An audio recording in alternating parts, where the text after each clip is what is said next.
Bom, no último vídeo a gente viu um pouquinho sobre a tipagem de Haskell e agora eu vou mostrar como a gente simula aquele mesmo código que a gente tinha em Scala usando Haskell. Para eu definir um novo tipo em Haskell eu uso data. Data basicamente significa dado, então eu estou definindo um novo dado.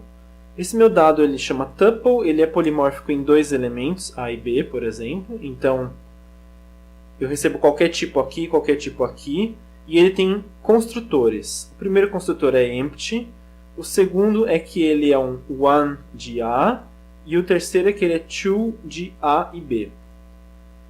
Vamos ver isso daqui funcionando? Funcionou numa boa, aí se eu exibir tipo one de 10, ele vai me dar um erro. Ele criou o meu tuple. O problema é que ele não sabe exibir na tela. Porque, vamos ver aqui o tipo de print, por exemplo. Repare que print ele aceita qualquer argumento desde que esse argumento implemente show. Ou seja, em Haskell a tipagem ela diz até mesmo se o elemento pode ou não ser exibido na tela. Então, vamos colocar deriving aqui, que é a forma mais fácil de Haskell de falar que ele exibe algo na tela. Basicamente ele vai dar ele simplesmente vai exibir o que eu escrevi. Então, por exemplo, to de 10 e 20, to de 10 e 20, type de to de 10 e 20. Repare que é numérico A, numérico B, então tipo tuple de A e B, isso é bem importante porque esses, por exemplo, não são o mesmo número. Repare que tipo, o primeiro é fractional B e o numérico A, e aí é um tuple de A e B. Então, eles não são exatamente o mesmo tipo aqui. Mesma coisa aqui. Numérico A e é um tuple de A, e o segundo é uma string, ou uma coleção de caracteres, como o Haskell gosta de chamar. Tudo bem, agora vamos ver as minhas operações básicas. Primeira coisa que eu quero fazer é o drop one. E aí vem uma parte bem interessante. Ao invés de escrever drop one e tentar descobrir qual é esse tipo, eu posso usar drop one desconstruindo o meu tipo. Então, drop one ele aceita ou um to de qualquer coisa que não interessa e A, e ele vai criar um one com esse A. Drop one com one de qualquer coisa vai criar um empty. E o empty ele não está definido. Ok, bonitinho, funcionou. Vamos agora tentar fazer um drop one de to de, digamos, ASD com valor 20. Ele me retorna one desse valor. E se eu fizer drop one de 10, ele me retorna empty. Se eu fizer drop one de empty, ele vai me dar uma exception, falando que não achei todos os padrões possíveis para a função drop one.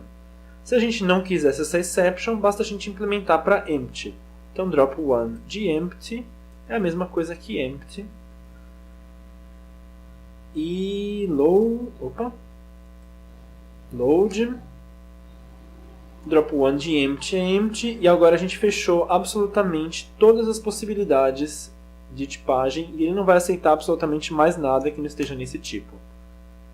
Uma coisa interessante de se reparar é que drop one já foi inferido que ele é uma tuple. Que ele tem um valor, não interessa qual, com A, e ele vai retornar uma tuple de A com algum outro valor qualquer. Essa tipagem, é importante mencionar que empty, one e two não são tipos, eles são construtores do tipo tuple. Por exemplo, se eu tentar criar aqui uma função, digamos, getSecond, para pegar o segundo elemento, e eu falar que essa função ela é uma tuple, uma two de A e B, e vai me retornar B, vamos tentar implementar essa função. GetSeconded to não interessa, A é igual a A. Isso dá um erro de compilação, falando que não está no escopo esse type constructor of class to, porque to não é uma classe. Na verdade, isso daqui é uma tuple.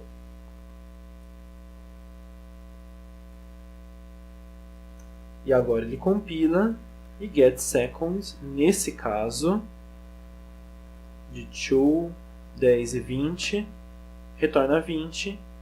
E obviamente se eu tentar colocar o 1 de 20, ele vai me falar que a mesma exception, que tem um padrão que não está exaustivo e etc, etc, etc. Isso é uma primeira coisa importante para se ver. Em Haskell não existia o conceito de nulos. Você não tem algo que é nulo. Então, isso é uma coisa muito importante para se ver. Se eu tentasse, se eu quisesse saber que getSecond recebe sempre A, quer dizer, sempre precisa de true, e se eu passasse qualquer outra coisa ele iria falhar, esse tipo de conceito não existe em Haskell. E isso é uma coisa muito importante para se saber também. Tipo, se eu quisesse fazer desse tipo de coisa, existe uma maneira, usando um conceito, um optional, a gente não vai entrar em optional agora, mas ele é um tipo que basicamente tem ou não um elemento, semelhante ao que a gente viu aqui. E aí você sempre tem que fazer um pattern match, ou seja, sempre tem que fazer um matchzinho desses para saber se o elemento está lá ou não. Não vou entrar em detalhes com esse tipo de coisa. Na próxima videoaula a gente vai ver também como fazer um data tuple mais estável, porque esse daqui ele é bem instável. Basicamente você sempre tem que ficar implementando para os 3 elementos e você não pode falar que você tem uma função que só aceita o elemento to, por exemplo. Você só pode fazer ela acessando sempre as 3 variantes, ou empty, ou one, ou two. Mas por enquanto é isso daqui. Uma última coisa que eu vou falar, e que vou só deixar claro aqui, é porque em Haskell, se eu fizer desse jeito, ele vai entender que a minha função é isso aqui. E obviamente isso não funciona, porque eu quero o one rodando primeiro. Por isso que eu estou sempre colocando esses parênteses aqui no lugar do two e no lugar do one. Existe uma forma fácil de evitar esses parênteses, que é o cifrão. Basicamente o cifrão ele separa os meus códigos. Então, por exemplo, se eu falar que eu quero getSecond de 2, 10 e fullbar, por exemplo, ele vai separar as coisas. Quer dizer, ele vai nesse cifrão, ele vai, digamos, tentar interpretar getSecond, aí ele achou um cifrão e ele fala, beleza, o cifrão é um sinal de que eu primeiro tenho que resolver o que está do lado de cá para poder implementar fullbar. Isso é importante, bem importante, porque, por exemplo, se eu quisesse fazer um print de 2, 10 e fullbar, eu não consigo. Mas se eu fizer com o cifrão, ele vai tentar implementar tudo que tentar interpretar tudo que está aqui antes de rodar o print. Aí funciona. Isso significa que eu também poderia colocar, digamos, um drop one com outro cifrão.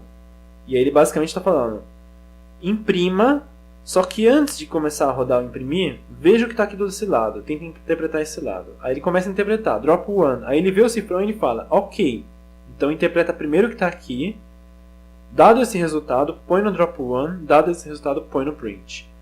Isso é importante porque se não fosse desse jeito, eu teria vários parênteses aqui, porque drop one tem que rodar, mas não antes de two. Então two tem que rodar primeiro, drop one segundo e aí print por último. Então o cifrão evita os parênteses e eu vou usar eles um pouco mais nas próximas aulas.